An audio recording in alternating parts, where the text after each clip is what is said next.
네, 이번에는 계란의 구조와 영양에 대해서 말씀을 드리겠습니다. 자, 다음은 계란의 구조인데요. 생각보다도 굉장히 많은 용어들이 나오고 있죠. 자, 일단은 제일 바깥에 있는 이 계란 껍데기, 이것을 난각이라고 합니다. 난이라고 하는 것은 계란을 의미하고요. 각은 껍데기를, 껍질을 의미하는 거죠.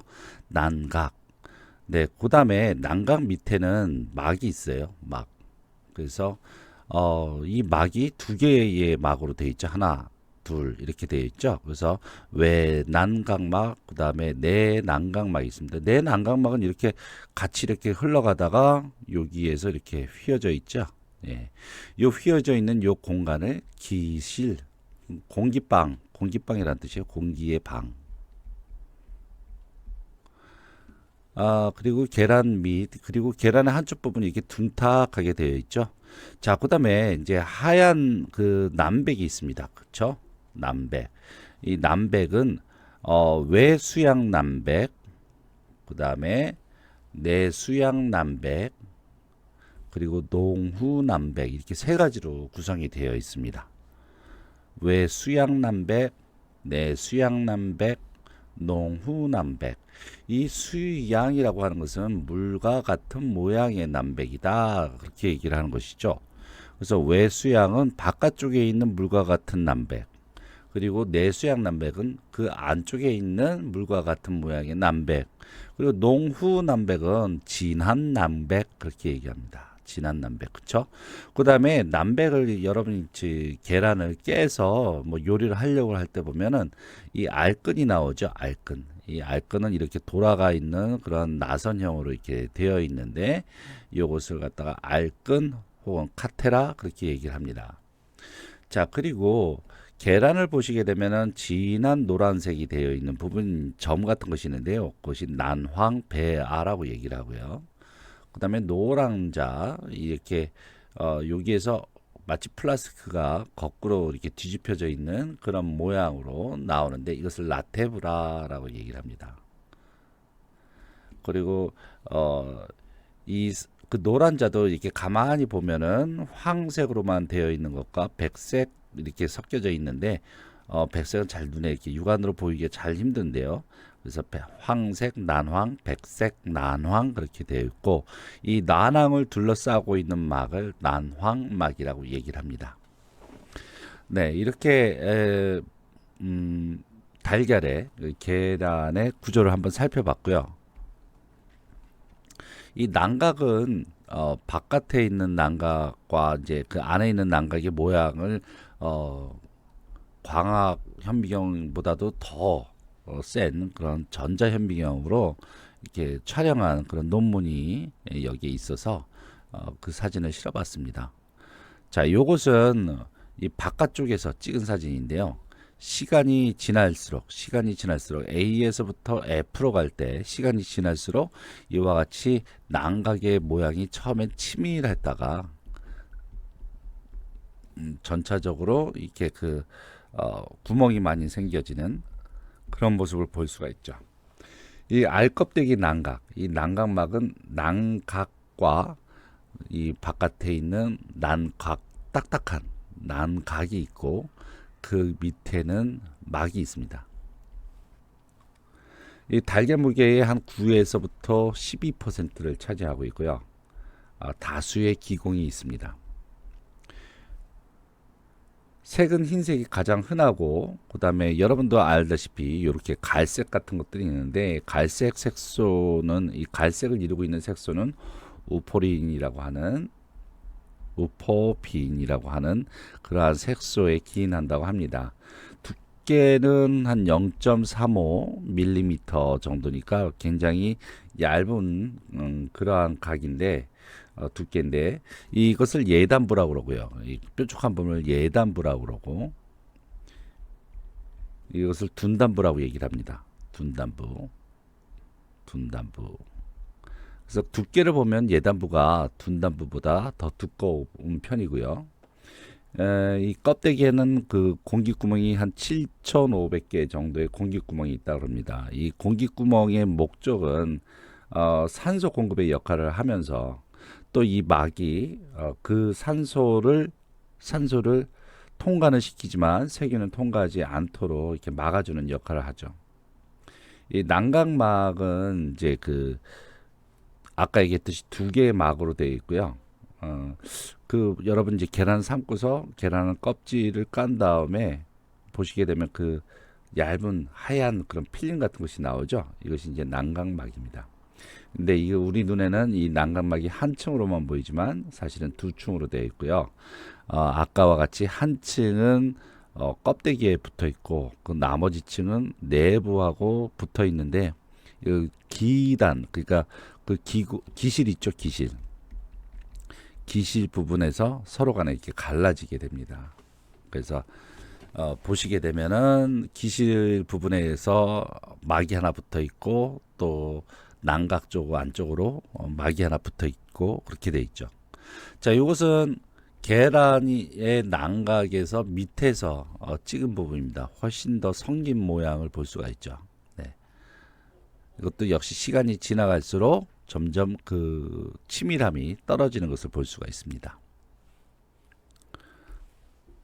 다음 기실입니다. 계란을 낳으면 얘네들이 식으면서 내용물이 응축되게 되겠죠. 따뜻한 그런 닭의 그 체온에서 벗어나서 상온으로 이제 노출되니까 당연히 내용물이 응축이 되겠죠. 그때 이렇게 쪼그라들면서 공기주머니가 이제 형성됩니다. 이를 기실이라고 합니다. 공기주머니는 달걀의 어디 둔단부죠. 둔단부에 생기고요. 여름보다는 겨울에 낳은 알이 더 기실이 크고요. 당연하죠. 추우니까 응축이 더 많이 되겠죠.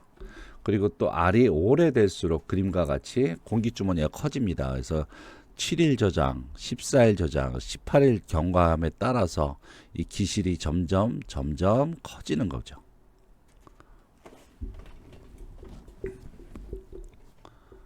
그러면은 이렇게 그 삶은 계란 보시게 되면 요쪽 부분이 이렇게 뭉툭하죠. 그러면 요 위에 기실이 공기구멍이 있었다는 얘기입니다. 이 기실의 크기에 따라서 계란의 신선도를 판별할 수가 있고요. 이 기실은 이렇게 흔들어 봤을 경우에 둔탁한 소리가 난다든가 아니면은 그 한쪽에 빛을 조사를 했었을 때 기실의 모양이 나타나기도 합니다. 자, 다음 남백입니다. 남백은 흰자위라고도 하죠.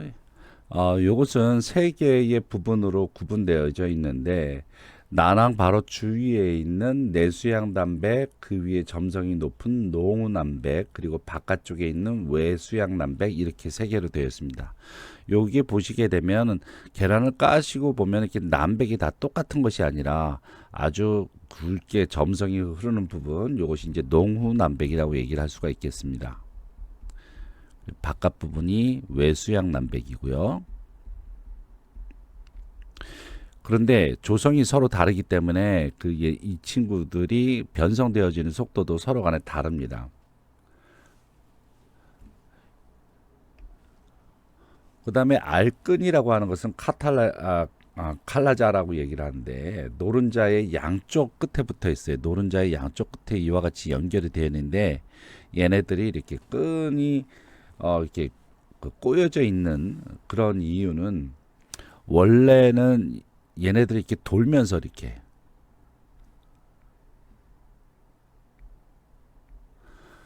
수정관에서부터 수정 이후에 나오면서 회전을 하게 되는데 이때 노른자는 고정이 되어 있습니다. 움직이지 않고 그러니까 바깥에 있는 남백 부분이 돌아가게 되면서 얘네들이 꼬인 끈 상태로 나오게 되는 것이죠. 보통 그 계란을 부화하려고 할 때 분양된 계란이 부화가 안 되는 경우가 있는데 이럴 때는 알끈이 손상되는 경우 난황 배아가 자라지 않아서 부화가 안 된다고 하죠. 그러니까 이 난황의 그 배아를 잘 이렇게 그 중간에서 유지를 시켜주는 그런 끈입니다. 그것이 알끈이죠. 보통 조리할 때 이렇게 이런 부분 알끈들 같은 경우에는 채로 치면서 이렇게 그 알끈을 제거를 하기도 하죠. 다음 난황입니다. 그것은 알룬, 노른자위 뭐 그렇게 부르죠. 생명의 기원이라고 할 수가 있는 이 배방과 난황의 중심부에 있는 백색 난황이 플라스크 모양으로 연결되어 있어요. 플라스크의 모양으로 이렇게 연결이 되어 있는데 이 부분을 라테브라라고 얘기를 하고요. 그 난황의 축적의 수반에서 이것은 이게 핵이 이렇게 이동된 그러한 경로를 말한다고 얘기를 합니다. 자, 라테브라를 중심으로 해서 백색 난황과 황색 난황이 동시문상으로 층을 이뤄서 이렇게 둘러싸여 있죠. 네, 이와 같이 그 계란은 여러 가지 구조를 갖고 있고 각자의 역할을 하고 있습니다. 근데 그 계란에 대한 그 콜레스테롤에 대한 얘기가 많이 나오는데요. 계란을 많이 먹으면 좋지 않다. 뭐 콜레스테롤이 많이 들어 있다. 뭐 그런 얘기는 많이 하기도 합니다. 그런데 여기에 대해서는 의견이 아직도 분분한 게 많이 있습니다. 실제적으로 뭐 실험이 잘못됐다. 그 실험 자체가 잘못됐다라고 얘기하는 사람들은 그 논리가 1913년에 러시아 병리학자 분께서 이 계란을 토끼에게 먹여서 이제 실험을 했다고 그래요. 그래서 혈중의 콜레스테롤이 얼마만큼 이제 많아지나 그것을 봤는데 굉장히 많이 늘어났다 이거죠. 그렇기 때문에 계란에 콜레스테롤이 많으므로 사람들은 많이 먹으면 안 된다. 그런 논리였는데 그것에 반대하는 사람들의 입장은 토끼 자체가 초식동물이라 이거죠. 초식동물 이런 초식동물에다가 강제로 그 계란을 먹였었을 때 당연히 콜레스테롤 수치가 높아지는 것 아니냐. 사람들은 초식동물이라기보다도 잡식동물이잖아요. 그리고 또 영양학자 어떤 분께서 말씀하시기로는 체내의 콜레스테롤이라는 것이 외부에서 들어와서 축적이 되는 것이 아니라 거의 다 체내의 콜레스테롤은 체내 합성 콜레스테롤이라는 얘기죠. 체내 콜레스테롤은 어차피 체내에서 합성되어지는 콜레스테롤인데 이를 외부에서 먹는다 하여서 이것의 증가에 많은 영향을 미치겠는가라고 의문을 제시하기도 합니다. 여하튼 그런데 계란 하나의 영양을 보시게 되면 칼로리 73, 단백질, 지질, 칼슘, 철, 칼륨, 리보플라빈 다양한 그런 영양 성분이 들어가 있는데요. 특히 계란에 있어서 중요한 것은 이제 생물가 같은 것들입니다. 생물가라고 하는 것은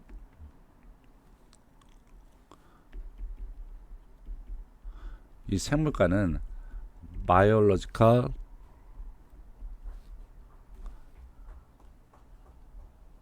value라고 해서 BV로 표시를 되는데요. 이것은 소화된 단백질이 얼마나 쓰였는지를 측정하기 위한 척도입니다. 흡수 활용된 단백질의 양을 직접 측정할 수는 없으므로 어떤 이제 생물체에다 먹고 이 친구들이 이제 대사 부산물로 배설되는 이 배설물들에서부터 이제 질소를 측정하는 거죠. 그럼 질소가 많이 나왔다. 그러면 얘네들은 그만큼 체내에서 활용률이 적다는 얘기인데 질소가 적다. 그렇게 되면 얘들이 체내에서 활용률이 높다는 얘기죠. 생물가가 높을수록 똑같은 양을 섭취해도 많은 양의 단백질이 활용되고 단백질의 섭취 조절을 해서 콩팥에 가해지는 부담을 덜 수가 있기 때문에 질이 좋은 음식이라고 얘기를 할 수가 있습니다. VV가 높을수록 질이 좋은 그러니까 단백질의 그런 질이 좋다라고 얘기를 할 수가 있는데요. 지금 보시게 되면 웨이 프로테인 아이솔레이트 블렌드 그래서 유청에서 나오는 단백질 분리를 한 것들이 꽤 높고 회이 컨센트레이트 회이죠. 회이에서 나오는 건 농축물. 자 여기 보면은 계란은 거의 100%, 100에 해당되는 바이오 어베일러빌리티를 갖고 있고요. 생물가를 갖고 있고 그리고 남백은 88 정도로 갖고 있습니다. 그래서 다른 우유를 보면은 우유가 91인 것을 비교해 봤을 때 이 계란은 굉장히 단백질의 질이 높다라고 얘기를 할 수가 있겠죠. 그래서 거의 뭐 아주 좋은 그런 영양식품이기 때문에 하루에 한 두 개, 세 개 먹는 거, 한두 개, 세 개 먹는 거, 뭐 이런 것에 대해서 그렇게 겁내할 필요는 없을 것 같습니다.